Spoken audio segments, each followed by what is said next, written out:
Good morning, and thank you for joining us for today's Daily Market Outlook. Joining me today is Emily from our trading room to tell us more about the recent developments. Emily?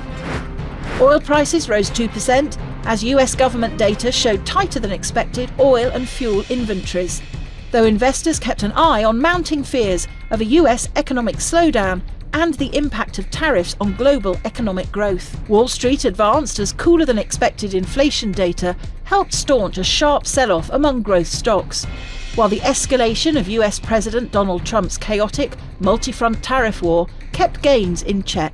Abu Dhabi-based investment firm MGX has invested $2 billion in cryptocurrency exchange Binance, potentially marking one of the biggest funding deals in the industry's history.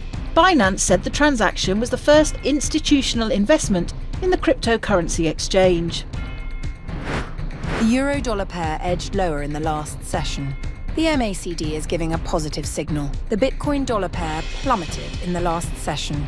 The ROC is giving a positive signal. The sterling-dollar pair edged lower in the last session. The CCI is giving a negative signal. The Aussie-dollar pair edged lower in the last session. The RSI is giving a negative signal. Upcoming economic releases on the calendar include high-impact events alongside moderate and low-impact reports. Traders and investors alike should be prepared, as any of these data points could spark changes in market dynamics and volatility. Monitoring these key data points can reveal shifts in market sentiment. Whether they align with expectations or bring surprises, these events could shape the near-term market outlook. We hope that you've enjoyed today's Market Outlook. On behalf of all of us here, we wish you a productive trading day. Be sure to log in tomorrow morning for the latest news and events from the financial markets. Your trusted choice in online trading.